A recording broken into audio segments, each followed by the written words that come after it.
following program was provided by an independent producer solely responsible for its content. The opinions expressed do not necessarily represent the views of this station, its staff, board of directors, or underwriters.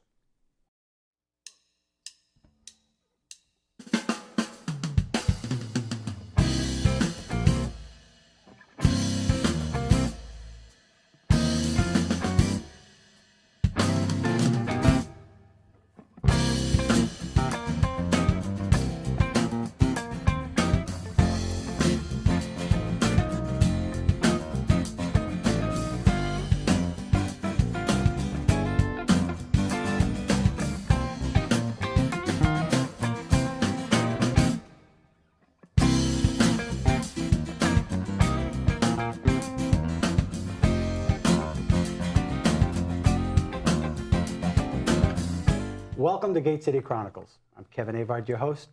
And as you know, we're right in the height of sports season. And today we have somebody who's actually written about sports and about the logo that comes with every sport team that you could probably think of. And Glen, it's Glen Pierce. Welcome to the show, Glen. Thank you, Kevin. Glad Appreciate to be you here. coming. So you wrote a book called Naming Rites.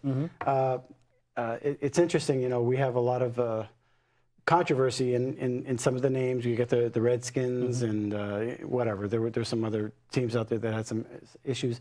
But you actually wrote a book about the names of teams. Why did you do that? Well, what I wanted to do was I wanted to write non-anecdotal histories for how these names are historically or geographically appropriate. And in a couple of instances, I could put one next to the other. And then I kind of challenged myself to see how long I could keep doing that. And after 11 years, I had a 500-page book with about 73 chapters. And it basically tells the history of Western civilization and the settling of this continent and the natural history of the world in terms of plate tectonics and stuff like that. And I didn't believe that it worked. And I have this fantasy that some 15-year-old kids are going to read a book on sports mascots and end up with a fantastic overview of human history that the average adult doesn't have, so they can buy this book and get that kind of information for reading a sports book. A great idea. Well, that's a way of teaching something by accident. Yeah, I mean, the reason I worked so long is not to be self-congratulatory, but I knew it was the best idea I was going to ever have. So people say, what's your next book? And I say, I don't have 11 more years on the clock. So it started off as a hobby? Yeah, it was. I'm a technical writer. I knew that I knew how to write, and I was writing it for myself. And eventually, when your Word file gets to be about 300 pages, you start thinking maybe there's a book in here. And, you know, no one can stop you from putting out a book today. You know, so I really worked to make it something I was proud of. 11 years in the process. Now, you said you're a technical writer. Yeah. What do you mean? Well, I write documentation for industrial intelligence products, which is every bit as exciting as it sounds. Yeah. And this is just something that just consumed my evenings. I kind of took the summers off, which is good because there are so many patterns in the book that revealed themselves that I kind of needed a long time to absorb all the different patterns. A quick example from Nashua. Yesterday, in preparation for this, I was looking at Nashua Community College. Their mascot's the Jaguar. And I ignored that forever and ever and ever. And all of a sudden, yesterday, I looked at it and I realized that the vowels in the word Nashua sequentially are exactly the same as the vowels in the word Jaguar. And somewhere in there, maybe the explanation for why a school up here, nowhere near Jaguar territory, would have Jaguar teams. I wrote to the school. I haven't gotten a response overnight. But that's one I looked at for years, and just it never hit me. And then last night it kind of banged into me. I didn't use a lot of community colleges, so it's, you know, a lot of people in Michigan, they're not going to know that there's a Nashua Community College, so they're not going to be worried about what the Jaguars are. But that would have fit really cool in one place, so I'm looking at that for the next edition. That would be more conjecture, though. Yeah, well, that's why it's not in the book. Right. That's why, you know, I'm just bringing it up as an example of how I still can't escape these patterns just staring me in the face. Like yesterday I said, oh, Nashua Jaguars, and then bang, no delay whatsoever, even though I've been looking at it for a year and it meant nothing to me. Interesting. So what was the first thing that you worked on before you started a book? You know, it was a hobby. Yeah. What was the first thing that you worked on? In terms of the first teams, the first. Yeah, I think I actually didn't do it from like there's a chapter on the Civil War. I didn't start with the Civil War. What I started with was the teams everybody's heard of. I started with Tar Heels and Trojans and Spartans and things like that, and I wrote those in a vacuum. Tar Heels, like the North Carolina Tar Heels, which is basically the British needed to find their own naval store supplies because the Swedish and Russian monopoly shut them out during wartime. And they tried it in New York, and it didn't work, so they stuck them in North Carolina, where there's the longleaf pine, and it was beautiful for tar production because you use tar to put it on your, you cut down the tree, there's your mast. You take the tar, and that's for waterproofing and all this, but also sailors put it all over themselves as waterproofing. So you're out there at the sea for months covered with tar. And there is a school in Florida called Rollins College. When the kids went off to the Navy to fight World War I, they came back. Those teams are now tars. So these things just get, so that goes right next to Tar Heels in the book. And it just keep plugging things in. I believe it's actually in a chapter about German immigration to Western New York and why they failed to find tar supplies there. But that gives you a whole bunch of German named teams in Western New York. Okay. I know. This is cool. Okay. This should be a movie already. And it needs to be 73 movies. The reason I say that, you automatically just pulled me in. Really, that. So what was your favorite? I don't have a favorite. Well, I don't have favorite teams. I have favorite patterns. Well, that's what I'm saying. So one thing that's really, really cool, everybody in the world, and you already alluded to it, we didn't talk about it. I'm shocked you brought up the Redskins, simply shocked. But that's all anybody wants to talk about. What nobody knows, and I'm not sure any human being realized until I was writing that and I realized it, is in the post 9/11 world, your small Bible colleges are running from the word crusaders, left and right. And what happened was, why is this a 21st century phenomenon? Well, there's this thing called the internet, which everybody in the world has. So now you go, a lot of people don't know, and I outlined it in my book, there's a lot of atrocities associated with the Crusader era. I mean, a lot. I have one page that says, okay, here's a brief history of what was bad, and it's just a whole page of a real quick list. Well, so now you go to somewhere, if you're going to send people on a missionary journey, you're going to send them somewhere where maybe Christianity needs a foothold. That would make the most sense. So you send them to somewhere where people say, okay, you're from Northwest Bible College or wherever, and let's see what that's about. And you go on the internet, and the word Crusaders comes up, bang, like that. And the person on the internet is very likely to say, that's not cool.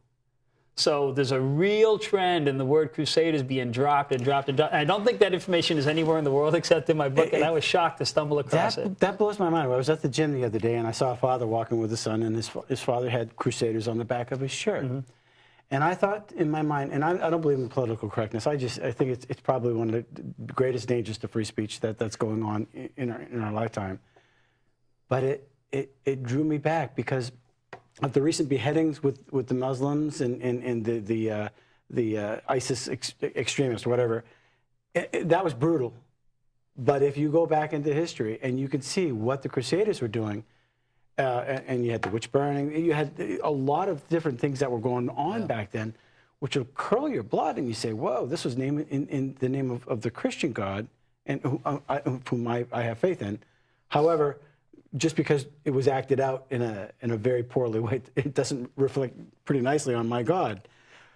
But your point well taken. When we were kids, we were on the Crusaders. Oh yeah. It was, we're on a crusade, but we had no idea the bloody history behind that. Yeah. What an interesting topic. I didn't know either, but these teams are all becoming, one point I make in my book is when people change a nickname, they become Red Hawks and the Storm and I forget the other one, but there's three, Wolves. And they hire these marketing firms to come and say, help us come to arrive at a new nickname. And I'm like, it's going to be one of these three. And invariably it is. So all these Crusaders teams are becoming, the Crimson Storm and things like that. And there's a lot. What's with Crimson? Well, Harvard's original color was magenta, actually. And the school newspaper was called the Magenta. And there was a guy who wanted his rowers to be easily identified, so he gave them all crimson bandanas. Actually, there's a story that they were magenta bandanas, and when they too much sweat built up, they became crimson. And there's a couple of times that happens in history. So that guy eventually became the longest-serving Harvard president. And so during his tenure, they made teams officially change from magenta to crimson in his honor. But in terms of Crimson Storm, in terms of colleges, getting back to Crusaders, that's a color strongly associated with Jesus, as is purple. Purple is also associated with earthly rulers. So you'll see Royals teams often wearing purple. Even the Monarchs in Manchester, they wear purple and black. Just a side question. Who names a team Magenta? I mean, Magentic, yeah, let's go. Magenta? Well, you know what? You know what? If there was no team named Hoyas, and you and I decided to name a team Hoyas, we'd be laughed out of this studio, then across the river, and then up into Maine, and then over to Canada, and then nobody would ever be able to find us, because Hoyas, on its face, is the dumbest name. I mean, only because we're used to it does it fly. Tar Heels, Boilermakers, these are ridiculous names. And one point I made in my book is, those are the names that are most emphatically embraced at their sponsoring institutions. No one's that crazy about their Wildcats nickname. They might like the teams, they might like their football team or their basketballs, but they're not like all crazy about Wildcat. That's so cool that we're Wildcats. So the ones that are cool on day one looked ridiculous. As a matter of fact, they kind of evolved. No one sat down and said, let's be Hoyas. The kids created this Greco-Latin cheer that was Hoya Saxa, which doesn't mean hardly anything except for what rocks, and I don't know why you'd want to yell what rocks at the opposition. But everybody kept saying you're going to go down to Georgetown and play these guys yelling Hoya at you. And then they got a bulldog mascot, and everyone thinks a Hoya must be some kind of a bulldog. It's not. It's just a dog that you bring to the game. So they were unofficial. Yeah. They were all unofficial until after World War I. It never occurred to anybody to go paint the name in the end zone or to copyright it. Speaking of copyright, we have a couple of illustrations. Sure. The first one is Stanford Dartmouth. Yeah, this is the front cover to the game program. I believe the year is 1937. It's actually a stunning graphic. It's beautiful. And what you see is this respectful meeting of the Stanford in the Cardinal red blanket and the Dartmouth in the green blanket. Both teams at the time were called Indians. What's wrong with the graphic, and I think it's big enough on the screen to see, is they're both holding a hatchet behind their back. Right. And so this is the problem. You can't really be honoring these people if what you're saying is they'll smile at your face but they're really underhanded, and they'll cut your legs out from under you when you turn your back. So these two teams, the reason I wanted to talk about them, besides one being in state here, is they were way ahead of the curve in dropping their Native American mascots. So Stanford is now the Cardinal, named after the color. That's why you never see a bird mascot associated with them. That's why it's never plural. And Dartmouth is the big green, which was always an alternate to Indians at Dartmouth. But also, if you go to Dartmouth, which is not that far, there's a big green to drive around. Sure. Why didn't they just drop the hatchet? At the time, no one would have thought that this is what an Indian mascot was. I mean, if you go back and look at a mascot for any team named after a Native American before 1970, you know what you're going to see, and it's not going to be flattering necessarily. Wow. I mean, Chief Wahoo of the Indians, which is still officially part of the team, they're just pushing him farther and farther and farther. He's in the euchre seats at this point, and they're trying. What they're trying to do is get rid of him without saying we're getting rid of him. Because right now, what Chief Wahoo's doing is he's insulating the Indians' name itself against criticism, should that come. The problem is the Redskins battle will be fought first. And then the Indians' battles will be fought. And I think they're using Chief Wahoo as a kind of bargaining chip. By changing the names, though, are we losing some of the history that, I mean, obviously there's a history behind these. We just take for granted. But the problem with any Indians team, oh, bless you. With any Indians team, if you go back far enough, you're going to find some really unflattering mascots. Right. So I'm not that surprised that the easiest thing to do is to divorce yourself from that history. What's going on in North Dakota right now, where they're getting rid of the Fighting Sioux, this has taken 4 decades. And there are legislatures this week trying to extend the deadline. They weren't allowed to adopt a new nickname until January 1st of this year. That was a state law. And they're trying to extend that 3 years. And everybody knows that by extending that, what they're trying to do is create dialogue so they can keep Fighting Sioux. And the NCAA is going to crush them. They're not going to be able to make postseason tournaments. I mean, what can you do with a Division I school that can't play in the playoffs and can't host a game at home? Because of a name. Yeah. I mean, it's just, whatever the politics are, from a practical standpoint, the NCAA has no tolerance for this. So can't they use an Indian in a way that honors them? I guess if the response to that generally is substitute any other racial type besides Indian? Can't you use Italians in a way that honors it? You get the Fighting Irish. You do. And I suppose the point is the Irish people aren't protesting. So I don't know. I mean, I'm not Native American, so I'd be very, very reluctant to say whether anyone should be offended, because there are things that you could say about me, or someone could say about me that I suppose would offend me that wouldn't offend somebody who isn't me. Right. And then you have the Braves. Yeah, the Braves, which are the old Boston Braves, the National League Boston Braves. Well, again, the Redskins, people don't realize, I argue in my book that the Redskins are named after the Red Sox. And people look at me like I have three heads. But if you look at the 1933 NFL, which is the year they changed from Braves to Red Sox, what happened is they were playing in Braves Park. So they were the name Braves, same team. They moved after one season to Fenway. Well, you can't be the Braves because that's a National League name in an American League park. That's not going to be cool with the Red Sox, right? So what I say is in the 1933 NFL, there were teams of Cincinnati Reds, Brooklyn Dodgers, New York Giants. Okay, so stop me when you think this is the National League Baseball league. There were four teams named after the American League, same exact name. So it's inconceivable to me they wouldn't have considered Red Sox and simply decided that Redskins keeps them in line with their Braves team they already had. It sounds silly, but in 1933, if an NFL team didn't have to buy all new uniforms with new patches, it was actually quite a bit of money because they couldn't even compete with the college game until the 50s or 60s. Interesting. So what's the second one here? It looks like the Patriots here. And, it's actually not. That's the reason these two are together. This is Keene State, and that's the Owl. And this is Southern New Hampshire University, and that's the Penmen. And the reason I put them together is you'd never know by looking at them, but the SNHU was a business college. And they were called the Penmen very informally in press reports. And again, if anybody knew they were going to be stuck with this forever, Wildcats might have looked pretty good. And Keene State was opened as a teacher's college.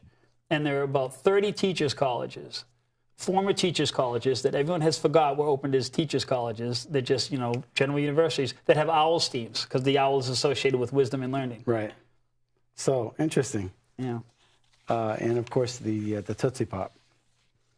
Mr. Owl. Yes, exactly. Here's another one, number 3 here. This is... Okay, so on the left you have a logo probably nobody would know if Kevin Costner didn't make a movie called Bull Durham. So those are the Durham, North Carolina Bulls. That's their logo. What you have on the right is UNH Wildcats. Wildcats, an arbitrary name from about 1920. I'm not sure my years. But the similarity here is Durham in North Carolina is named after a train stop funded by a Dr. Durham. The Durham in New Hampshire, I believe, is named after the Durham in England. In the 1920s, the UNH hockey team was called the Durham Bulls, very briefly. And they very easily could have been Bulls, because a Durham Bull is an actual breed of cattle. That's how both Durhams got associated with Bulls. But if they didn't switch to Wildcats for reasons unexplained in the 20s, you'd still be looking at 2 sets of Durham Bulls.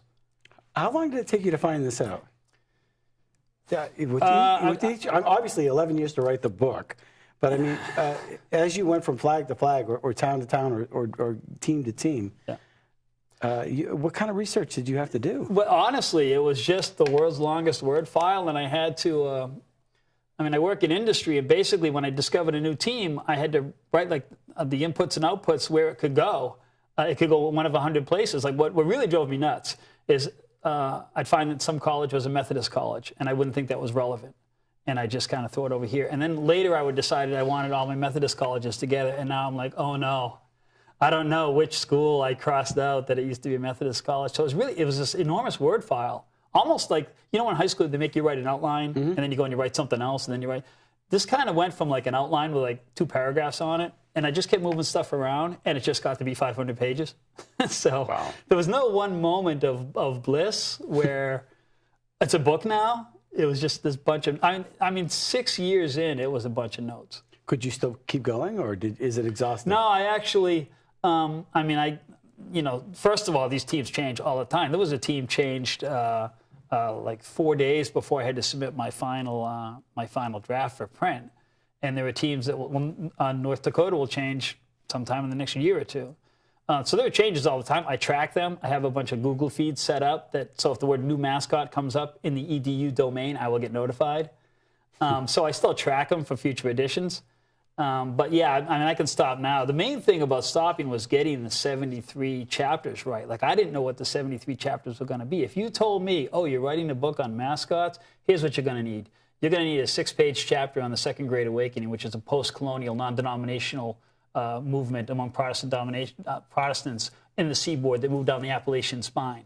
You're going to need that for your book on sports mascots. I would have looked at you like you were crazy, but it was an absolutely necessary thing to put in the book.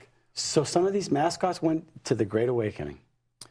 Yeah, it's well. Okay, so one of the tricks. Most people don't have a clue what that is.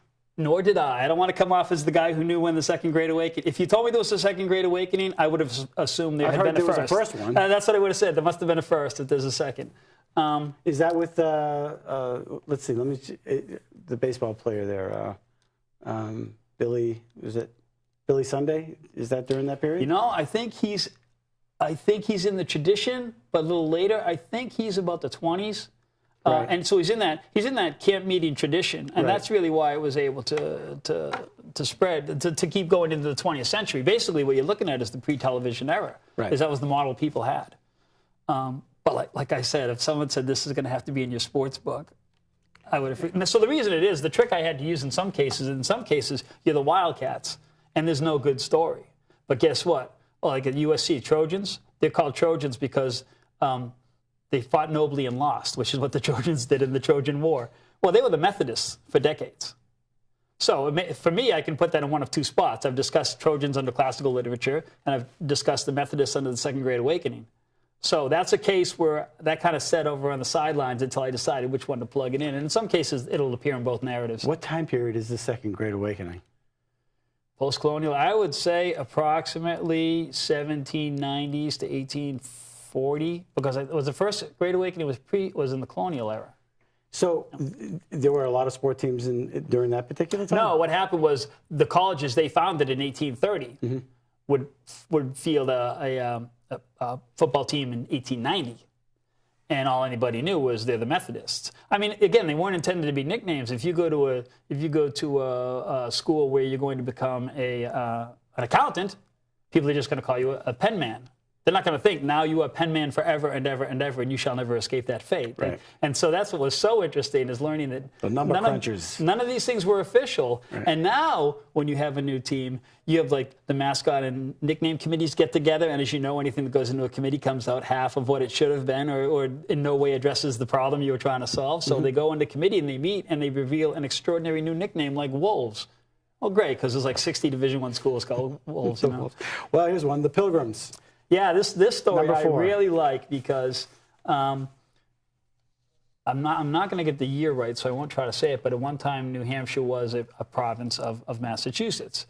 So in the colonial era, during the French and Indian Wars, there was this guy named Phipps from Massachusetts, and he went to raid Quebec on behalf of Massachusetts. And they were supposed to seize assets from the banks of Quebec that were going to fund the expedition, and everybody was going to be rolling in dough. That's in the book? Yeah.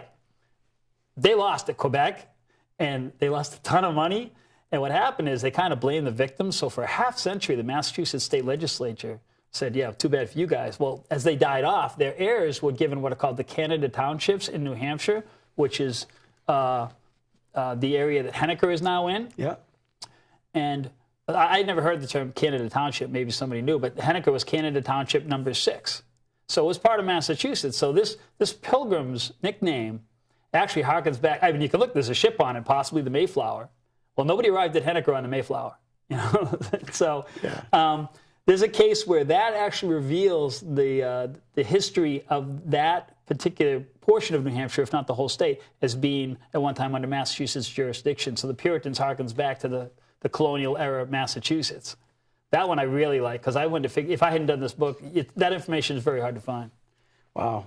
Wow, it's amazing.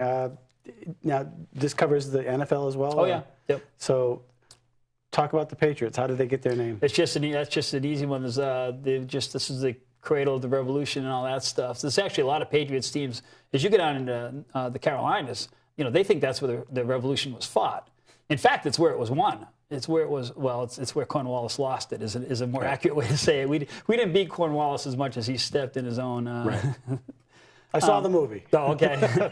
But So I have a friend. He's from Mississippi. Okay. My gosh, he says it's like religion down there. Ole Miss and It's crazy. So that doesn't seem very creative. The names Ole Miss and the other one there. No, Mississippi State are Bulldogs. Ole Miss are Rebels. Yeah. So I mean, you know, you can argue all day with whether you want to run out a team of predominantly African American players called Rebels. I mean, I don't need to point to anybody what the trouble might be with that. Again, it's not for me to be bothered by it, but it's for me to observe what's happened to all the other nicknames. You know, like someone asked me the other day what I thought was going to happen to the Redskins, and I said, I think it's going to go away. I just don't know if it's going to be next week or 50 years from now. Are there any that names that are going to live on, you think, in perpetuity? Are there some that are safe, like the Saints or the 49ers? Or 49ers is a safe bet. I think the ones, well, you know, the one case to use here is the Dodgers, which were trolley Dodgers in Brooklyn. There's just this maze of tracks in front of Ebbets Field, and you could get killed just trying to get into the bleachers. Well, when they went to L.A., probably the last place is any good infrastructure for public transit. Well, at that point, the tradition of the name trumps any local historic history. So they'll be Dodgers forever. So now the people are looking around and saying, you know what, we got to stick with what we got. We got to change before somebody tells us to change, or we got to become Red Hawks. You know, so we're kind of fixed. In a way, that's why this is such a perfect time for the book to come out. Right. Because these things have settled in. Plus, if somebody does change, you're not going to need a book to tell you why, because it's going to be all over the internet. Would this book be good in the schools?